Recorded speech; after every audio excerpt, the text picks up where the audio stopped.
Bueno, pues hoy tengo mucho interés para Mi Tierra Televisión, aprovechar la oportunidad para exponer un tema interesante, que es uno de los misterios relativos a una parte importante del patrimonio cultural de España, que es uno de los patrimonios culturales más ricos del mundo, porque España durante mucho tiempo fue una primera potencia, y no lo digo en sentido nacionalista, sino en verdadera historia de la cultura de la humanidad, y fue la primera gran potencia que tuvo una extensión por todo el orbe, aquello que se decía, tal vez sea una frase muy eufemística, que en las tierras de Felipe II no se ponía el sol. De esa tradición histórica quedó un gran patrimonio, y dentro del muy rico patrimonio cultural español, que ya digo es de los principales del mundo, hay un episodio que resulta, en cierto sentido, de los más tristes y al mismo tiempo más oscuros, menos conocidos del mismo, que es la desaparición de la magnífica colección de monedas de oro que existía en el Museo Arqueológico Nacional. Sobre este tema se ha hablado poco, en gran medida por, yo creo, un deseo inconsciente de olvidar las cosas malas que nos ocurren. La memoria tiende a recordar los aspectos positivos y a procurar que pasen desapercibidos los aspectos más negativos. Solo sobre ello se ocupó una conservadora del Museo Arqueológico Nacional, la doctora Carmen Alfaro, desgraciadamente fallecida hace poco tiempo, así como el profesor Felipe Mateu i Llopis, que le tocó en carne propia vivir las circunstancias de aquella lamentable desaparición de las monedas, aunque este profesor, don Felipe Mateu i Llopis, nunca quiso tocar a fondo el tema, tan desagradable resultaba para su vida. Sin embargo, cuando yo fui director del Museo Arqueológico Nacional hace unos años, y antes cuando había sido conservador de la sección de prehistoria de esta gran institución española, siempre oí comentar el problema y la pérdida, la tristeza que producía haberse perdido una de las colecciones más ricas de las muchas que alberga esa interesante institución. Por ello, cuando me propusieron un estudio para comprender lo que había pasado con el patrimonio español durante la etapa de la República, aunque no soy especialista en ese tema, sí como conservador del Museo Arqueológico Nacional me interesé por el mismo y quiero hoy hacer unas reflexiones sobre lo que he conseguido averiguar sobre el tema. En primer lugar, es interesante recordar que el Gabinete Numismático del Museo Arqueológico Nacional es una de las cuatro colecciones más importantes del mundo. Fue fundada por Felipe V hacia 1711, que fue dentro de la política de la Ilustración del siglo XVIII, de racionalizar la historia, intentó conseguir monedas y medallas como documentos directos, que son los documentos más directos que tenemos del pasado, más incluso que los escritos, porque dado que tienen valor económico, son particularmente valorados por la gente y tienen que ser emitidos con normas legales muy precisas por parte de la autoridad. Y esto es así desde que se inventa la moneda por los griegos en el siglo VII a.C. Entonces Felipe V, dentro de la política de la Ilustración, empezó a hacer una colección de monedas y medallas. En 1715 ya tenía 20.000 piezas. En 1867, cuando se crea el Museo Arqueológico Nacional, donde actualmente está, esa colección ya tenía más de 100.000 monedas. Hacia 1925, cuando se realiza el último catálogo guía, la colección superaba 160.000 monedas y 15.000 medallas. Por tanto, hay que suponer que en tiempos de la Guerra Civil, cuando se va a realizar ese lamentable expolio, la colección rondaría las 200.000 piezas, si no las superaban. En estas circunstancias hay que recordar un poco cómo se ocurrió aquel hecho para tenerlo contextualizado. Los hechos no ocurren en la historia aislados, sino dentro de una serie de circunstancias. Y en efecto, las circunstancias de esta desaparición tan lamentable hay que relacionarlas con el estallido de la Guerra Civil. La Guerra Civil estalla el 18 de julio, el 25 de ese mes el gobierno francés ya impone un embargo dentro de la política de no alineación, el gobierno republicano se ve constreñido a buscar fondos para conseguir romper esa situación y conseguir medios económicos para resolver la guerra a su favor de la forma más rápida posible, y además, al mismo tiempo, en esas circunstancias se está produciendo un avance del ejército nacional hacia Madrid, que aumenta el nerviosismo por parte de las gentes que gobiernan en el sector republicano. En esas circunstancias se dictan una serie de decretos, entre ellos la orden de desmontar las vitrinas porque algunas de las bombas del Ejército Nacional alcanzan el museo sin crear graves daños, pero es una advertencia seria de que pueden ocurrir desgracias mayores, y con estas circunstancias los conservadores recogen las piezas más importantes, las guardan en almacenes, preparan sacos terreros para proteger el material. Sin embargo, ante estos acontecimientos que se estaban desencadenando, las piezas más importantes fueron retiradas y escondidas por los propios conservadores en algunos sitios especiales, dado que en esos meses se estaban produciendo también altercados sociales con el robo y saqueo de algunas casas y algunas instituciones, y por tanto temían por la propia seguridad de las piezas. Afortunadamente, las pocas piezas que tuvieron la suerte de guardar se libraron de lo que iba a ocurrir con la gran colección en el resto de las circunstancias. En efecto, el 4 de noviembre del 36, cuando ya la proximidad de las tropas nacionales era cada vez mayor, se personó en el Museo Arqueológico Nacional directamente el subsecretario del Ministerio de Instrucción Pública, que era don Wenceslao Roces, acompañado de un representante de la Junta de Incautación de Obras de Arte. Este nombre ya lo dice, es decir, estaba hecho para coger y recoger, teóricamente para cuidar las obras de arte que a veces se habían quemado en los conventos o se habían saqueado en las casas que se habían incautado, y procurar conservar estas obras, llevándolas bien al Museo del Prado si eran pinturas, bien al Museo Arqueológico Nacional si eran antigüedades. Este enviado de la Junta de Incautación de Obras de Arte era Rodríguez Moñino. Y se presentan en el museo, llaman al director, llaman al conservador de las monedas, y ante su sorpresa les manda buscar todas las monedas de oro y entregarlas inmediatamente para ser trasladadas a Valencia, so pretexto de procurar una mayor seguridad. El director parece que se asustó bastante, se retiró de la situación, y fue el conservador don Felipe Mateu y Llopis, probablemente el más importante numismático desde el punto de vista científico que ha habido en España en el siglo XX, al que le tocó, era hombre joven, pero ya brillante, había hecho ya un gran catálogo de las monedas visigodas del Museo Arqueológico Nacional, y fue él al que le tocó apechugar, perdón por esta expresión, con una situación tan desagradable. Procuró ir retrasando todo lo posible, porque las monedas estaban en pequeñas bandejitas y había que irlas buscando una por una. Fue buscando las monedas menos importantes, pero el señor Rodríguez Moñino conocía perfectamente lo que había como experto en la materia y le obligó sin más dilación a buscar las monedas de oro del Arqueológico Nacional.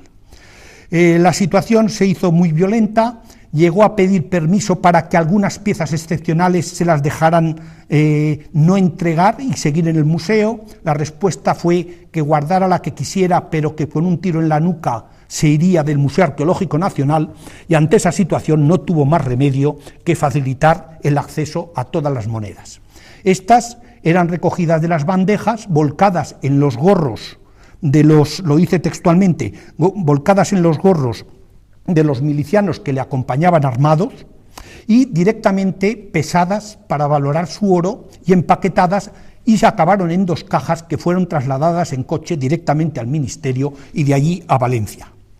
El profesor, entonces doctor Felipe Mateu y Llopis, intentó hacer el registro de todas las monedas, como es obligado por ley cada vez que una antigüedad se mueve de un museo. El subsecretario Wenceslao Roces,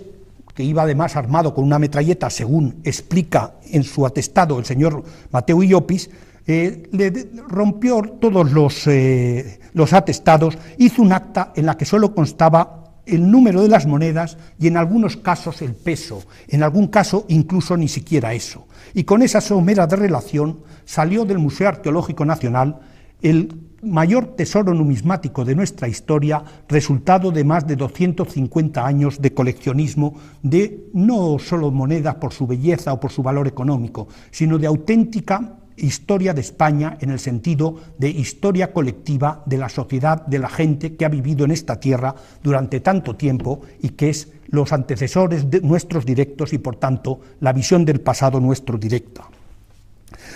De la situación posterior de las monedas se sabe muy poco,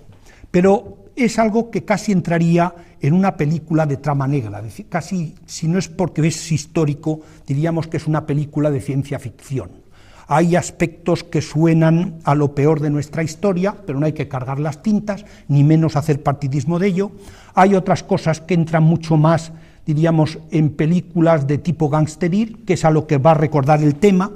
Pero es interesante lo poco que se ha ido documentando porque, como ya hemos dicho, no había interés en que quedara documentación por lo menos suficiente de estos acontecimientos. Sabemos que las monedas se almacenaron en la Torre de Serranos en Valencia, donde se guardaban las principales cosas del patrimonio cultural.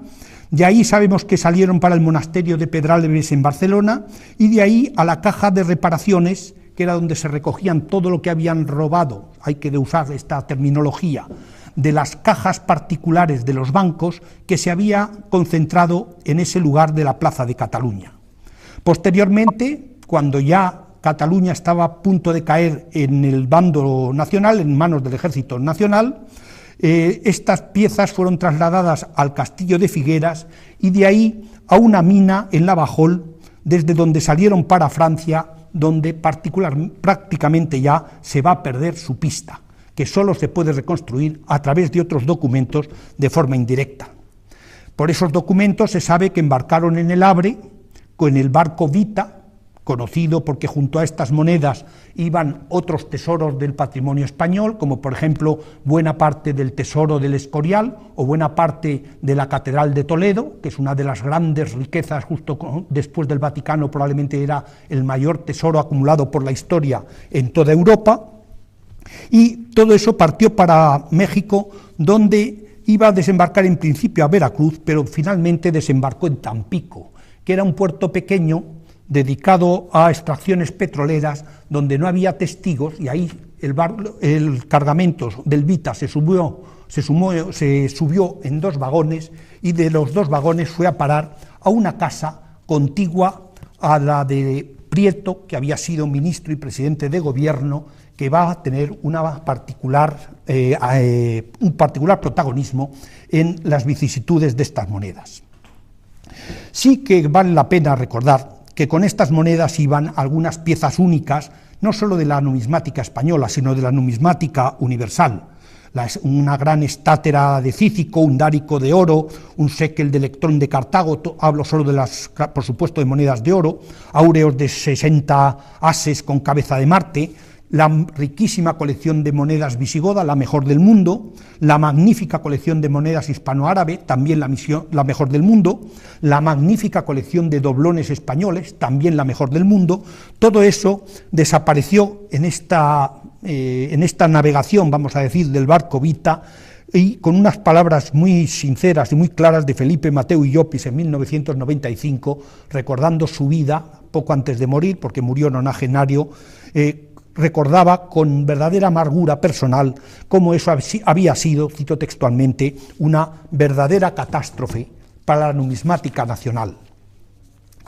Es muy difícil hacer el cálculo de lo que eso supondría hoy día, y además el dinero, aunque se pudieran teóricamente comprar en el mercado de antigüedades, nunca tendrían el valor histórico de las piezas originales, muchas de ellas conocidas por proceder de testamento de los reyes de España de padres a hijos, o piezas, diríamos, del mismo significado histórico. Sin embargo, es interesante hacer una reflexión, y es que el peso del oro aproximado de lo que se llegó a pesar, hay algunas que no se llegaron a pesar, como he comentado antes, supondría hoy día no llegaría a 300.000 euros de valor, el valor del oro. En cambio, el valor de las piezas en el mercado numismático se aproximaría más bien o superaría incluso los 10 millones de euros. La diferencia creo que es lo suficientemente sensible como para obtener una primera lección. Si esas monedas han desaparecido, como todos los indicios que voy a comentar a continuación dejan entender, lo primero que hay que decir es que eso no fue una salvaguarda del patrimonio español, sino probablemente una de las mayores destrucciones de patrimonio universal que se han realizado en toda la historia del hombre. Porque convertir en oro lo que es una joya de la numismática y por tanto de la historia universal nunca se puede justificar bajo ningún aspecto, y menos pretendiendo hacerlo so pretexto de mantener una política de salvaguardia del patrimonio. ¿Qué se sabe realmente de las monedas? Pues se sabe muy poco. Se sabe que fueron cargadas en Elvita, que Elvita iba consignado a nombre de José Puche, que era un médico eminente que llegó a rector de la Universidad de Valencia, hombre muy afín a Negrín, su hombre de confianza. Puche no pudo estar en el desembarco, no sabemos bien por qué, pero sí por algunas referencias que tenemos de los secretarios de Negrín y de Prieto, sabemos que Prieto había infiltrado a sus hombres de confianza dentro de Elvita. Y entonces Prieto, en cuanto desembarcó en Tampico, se hizo cargo del barco y, sobre todo, de sus tesoros. En cuanto Negrín se enteró, le escribió a Prieto reclamándole estos bienes. Y dice textualmente la carta: le ruego a usted que me comunique si está dispuesto a dar las órdenes procedentes para que las cantidades, valores y objetos detectados sean puestos a la disposición de las personas responsables de su envío. Prieto rechazó devolverlo y de forma muy concisa y discreta, era un tema del que no quería hablar, luego se entenderá por qué, responde que la exigencia de la naturaleza de los asuntos ante la posible difusión de esta correspondencia puede ser muy delicada y por tanto simplemente se calla. Estamos ante un caso muy claro de lo que podríamos decir si estuviéramos en otro ambiente, que es la omertá, es decir, la ley de silencio que debe regir, y sobre todo de silencio escrito, no dejar testimonio, en cualquier sistema mafioso, para no dejar huellas que luego puedan traer consecuencias negativas para quien hacen esas labores. Siguió la pelea entre Negrín y Prieto por las monedas, pero Prieto las tenía bien aseguradas con gente de confianza y no se movieron de su poder. En cualquier caso, en estas peleas sí que sale a la luz un tema interesante, y es que Negrín confiesa a través de su secretario cómo esas alhajas habían sido sacadas ya con la intención de tener asegurado el exilio él y sus más directos allegados,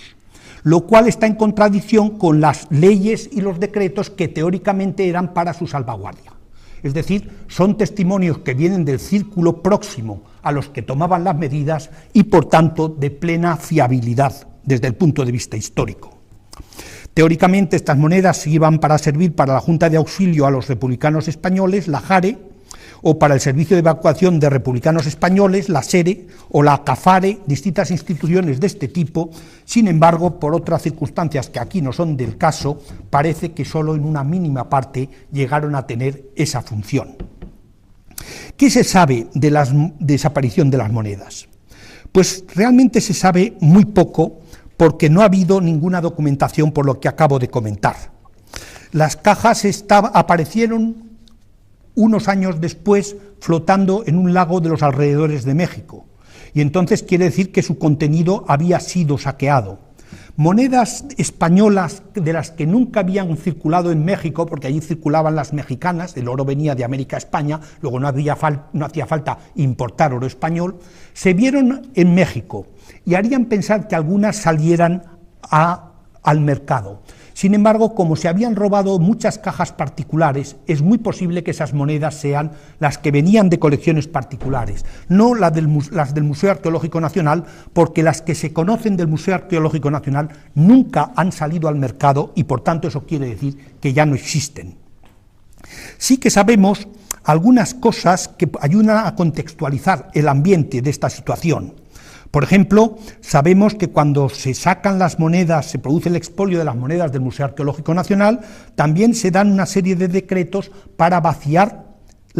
forzar las cajas fuertes particulares que había en los bancos, sobre todo en Madrid, en Barcelona y en Valencia, en unas circunstancias que están mucho más cerca de lo que podría ser el latrocinio que la protección de esos valores.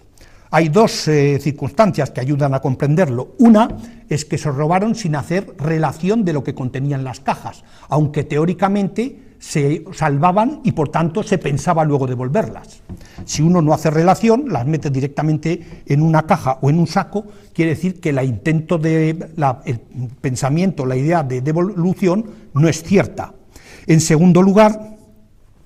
es interesante cómo una orden, por ejemplo la del 23 de marzo de 1938, firmada por Méndez Aspe como ministro de Hacienda, dice que se realiza con el fin de salvaguardar los intereses de los titulares de cajas y depósitos de toda la banca acreditada en el territorio leal al gobierno de la República, y manda hacer eso así. Sin embargo, entre lo que se robó estaban incluso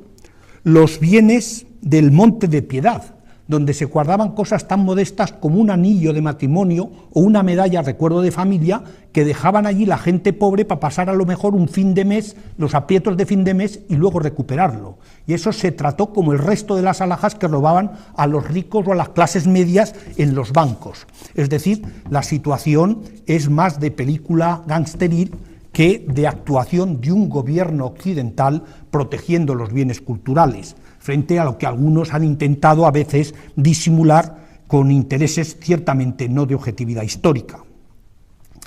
Estas piezas que fueron a parar al Vita y con el Vita a México, sabemos por una explícita carta de Negrina Prieto en esos temas de las reclamaciones, que le dice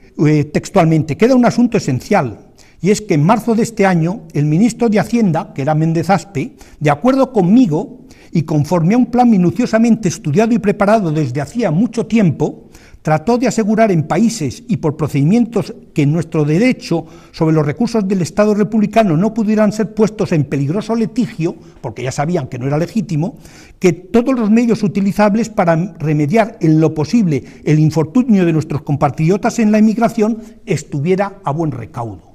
Con esto creo que es explícita la confesión de parte, y no vale la pena insistir más en este tema. La desgracia es que estas piezas, por vicisitudes y mala conciencia de los que se las habían llevado, no se pudieran recuperar. Es también un tema interesante de reflexión cómo junto con estas piezas habían salido de España los cuadros o algunos de los cuadros más importantes del Museo del Prado. Se ha dicho que era para su protección. Sin embargo, una persona, yo creo que tan objetiva como Sánchez Cantón, que fue director del Museo del Prado, confiesa abiertamente cómo esos cuadros habían sido trasladados del museo, de la propiedad o de la gestión del Ministerio de Educación a la gestión del Ministerio de Hacienda, como pasó, como habían hecho también con las monedas del Museo Arqueológico Nacional. ¿Qué hacían los cuadros del Museo del Prado en el Museo de América? En el Ministerio de Hacienda. Pues la explicación es bien fácil. El Ministerio de Hacienda era el que se estaba ocupando de las ventas del oro de España en Moscú y de todo aquello que permitía conseguir dinero para los fines del bando republicano dentro de la guerra civil. Y entonces el traslado de los cuadros del Museo del Prado al Ministerio de Hacienda quiere decir que se consideraban como elementos venales, es decir, convertibles en dinero, lo mismo que lo que habían sacado de las cajas fuertes, fuera oro o fueran acciones o papeles de valor. Otro detalle significativo de esta negra historia, casi diría de esta negra trama, es, por ejemplo, la relación que hace José María Rancaño, una de las personas afines al Partido Comunista de España, de cómo en Figueras él vio el espectáculo de un ministro, como era Méndez Aspe, que estaba al cuidado de este patrimonio histórico, rodeado de sus funcionarios y otras gentes, estoy leyendo textualmente, en una lucha angustiosa contra el tiempo, porque se acercaban los ejércitos del bando nacional, deshaciendo relojes y joyas y echando a un lado las tapas de oro y plata y la maquinaria a otro lado al suelo, destripando todas las alhajas y metiendo lo que valía en cajas y maletas para llevárselo a Francia. Bueno, todo lo dicho permite comprobar de una forma que no es interpretable, sino que son datos objetivos, que este lamentable suceso, probablemente uno de los más tristes de la historia de España y desde luego probablemente el más negativo de toda la historia de nuestro tan rico patrimonio cultural, que ya he comentado es uno de los más importantes del mundo, no iba destinado a la mejora de la seguridad de las piezas de oro del Museo Arqueológico Nacional, ni de otras piezas que tuvieron las mismas circunstancias. Y eso se puede asegurar por las numerosas irregularidades que lo rodearon. Como he comentado, los detalles de Méndez Aspe o las circunstancias en que salieron las piezas sin hacer relación de las mismas, ni en el Museo Arqueológico Nacional, ni en los otros bancos cuyas cajas fueron forzadas. Y esto es interesante porque desmiente todo lo que se ha dicho, y lo desmiente objetivamente, son los datos los que hablan, facta non verba, que decían los romanos, o si queremos, por los frutos se les conocerá, que dice el viejo aforismo oriental de la Biblia, que son los hechos y no las palabras a los que hay que creer, lo mismo que hace un detective cuando tiene que resolver un caso, lo que importa son los datos, no lo que diga un testigo u otro. Y entonces, ¿eso qué quiere decir? Que toda la defensa del patrimonio histórico-artístico por parte del gobierno de la Segunda República es no solo discutible, sino ciertamente más bien un aspecto vergonzoso, salvo que tuvo una muy buena propaganda, como en aquella época Göring en la España nazi, o Stalin, perdón, en la Alemania nazi, o Stalin en la Rusia soviética, eran auténticos maestros. Pero hay que saber distinguir entre lo que es la propaganda y lo que son las realidades históricas. Y, por desgracia, además, hay que decir que no se conoce en toda la historia universal un caso semejante en que la élite directora, es decir, los políticos que están al cargo de un país, se dediquen directamente a robar en su propio beneficio, porque lo demuestran los hechos, que el patrimonio cultural de un pueblo. Ni en la Revolución Francesa, ni siquiera en la Revolución Bolchevique, ni siquiera en la famosa Revolución de Mao, hay un caso comparable a esto que ocurrió en esta etapa tan lamentable en tantos aspectos de nuestra historia. Por otra parte, la pérdida de patrimonio fue enormemente significativa en sí, al margen de las circunstancias. Ni la devastadora invasión napoleónica, que vamos a cumplir dentro de poco el segundo centenario, ni la también desastrosa desamortización de Mendizábal, supuso una pérdida tan directa de patrimonio por parte de los que gobernaban. Es, por tanto, una página en ese sentido inédita hasta entonces. Pero como historiador yo quiero hacer dos reflexiones. Una es que esto nunca se puede convertir en un argumento partidista para seguir combatiendo sobre pretexto de ideología y ir olvidando lo que supone de auténtico desprecio del patrimonio cultural. Y en ese sentido es interesante, como prehistoriador que soy, hacer abstracción del tiempo y del lugar histórico y poder analizar por qué se realiza un acto así y cómo se puede actuar de esa manera por parte de los elementos políticos. La explicación desde mi punto de vista, y creo que es objetiva, es que se comportan no como dirigentes de un país, sino como dirigentes de clanes, de grupos que usan la política, usan la guerra, usan el patrimonio al servicio de sus propios intereses. Esto es lo que explica las peleas, por ejemplo, tan explícitas entre Negrín y Prieto por repartirse, diríamos, el botín. O incluso podríamos explicar, en cierto modo también, cómo dentro de esa visión de tipo preestatal, porque esto sería más propio de sociedades poco organizadas, sin Estado, donde no impera la ley, cómo se puede eliminar al jefe de la oposición, al cual se le considera como jefe de otro clan, que es lo que sucedió con Calvo Sotelo. Tal vez la explicación pueda sorprender a un especialista de historia contemporánea, pero sería totalmente lógica para un prehistoriador en el ambiente de la sociedad de clanes a la cual corresponden estas formas de actuar. Esto puede parecer un poco duro, incluso pudiera alguno interpretarlo como una provocación. Nada más lejos de esto en mis palabras. Lo que intento es hacer una reflexión para comprender cómo uno de los bienes más interesantes del patrimonio cultural español ha podido desaparecer en circunstancias tan lamentables, prácticamente sin dejar trazas, y esa falta de trazas forma parte incluso de este contexto al que estoy aludiendo. Pero además, tampoco debe tomarse, como acabo de decir, como una acusación de parte. Lo que sí debe tomarse es como una lección de la historia. La historia, que ya lo dijo Heródoto, el fundador de la historia, es la maestra de la vida. Y no porque nos dé lecciones directamente, no porque tengamos que aprender en sus páginas los reyes de memoria, sino porque es la memoria colectiva nuestra, de la sociedad, y por tanto de cada uno de los que estamos integrados en la sociedad. Yo creo que la lección más interesante de este lamentable hecho es que nunca se debe volver a repetir,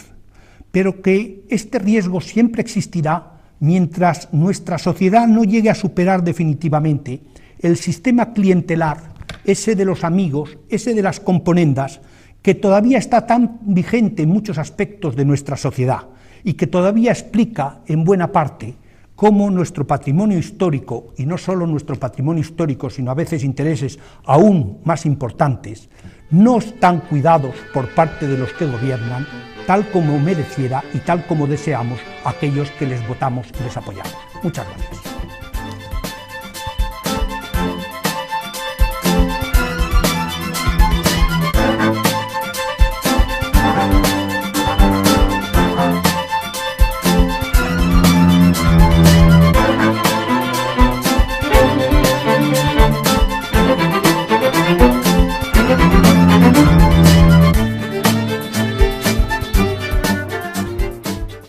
Extensión por todo el orbe, aquello que se decía, tal vez sea una frase muy eufemística, que en las tierras de Felipe II no se ponía el sol. De esa tradición histórica quedó un gran patrimonio, y dentro del muy rico patrimonio cultural español, que ya digo es de los principales del mundo, hay un episodio que resulta en cierto sentido de los más tristes y al mismo tiempo más oscuros, menos conocidos del mismo, que es la desaparición de la magnífica colección de monedas de oro que existía en el Museo Arqueológico Nacional. Sobre este tema se ha hablado poco, en gran medida por, yo creo, un deseo inconsciente de olvidar las cosas malas que nos ocurren. La memoria tiende a recordar los aspectos positivos y a procurar que pasen desapercibidos los aspectos más negativos. Solo sobre ello se ocupó una conservadora del Museo Arqueológico Nacional, la doctora Carmen Alfaro, desgraciadamente fallecida hace poco tiempo, así como el profesor Felipe Mateu y Llopis, que le tocó en carne propia vivir las circunstancias de aquella...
lamentable desaparición de las monedas, aunque este profesor, don Felipe Mateu y Llopis, nunca quiso tocar a fondo el tema, tan desagradable resultaba para su vida. Sin embargo, cuando yo fui director del Museo Arqueológico Nacional hace unos años,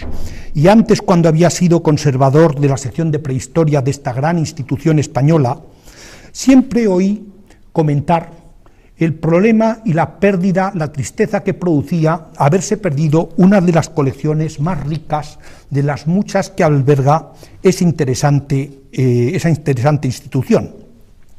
Por ello, cuando me propusieron un estudio para comprender lo que había pasado con el patrimonio español durante la etapa de la República, aunque no soy especialista en ese tema, sí como conservador del Museo Arqueológico Nacional me interesé por el mismo y quiero hoy hacer unas reflexiones sobre lo que he conseguido averiguar sobre el tema. En primer lugar, es interesante recordar que el Gabinete Numismático del Museo Arqueológico Nacional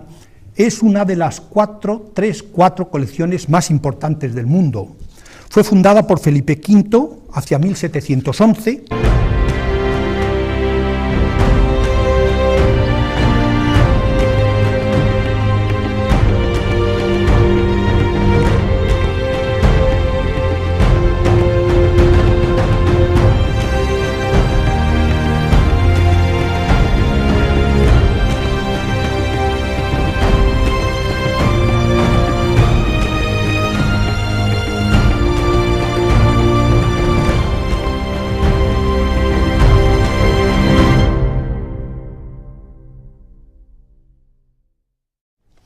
Bueno, pues hoy tengo mucho interés para Mi Tierra Televisión,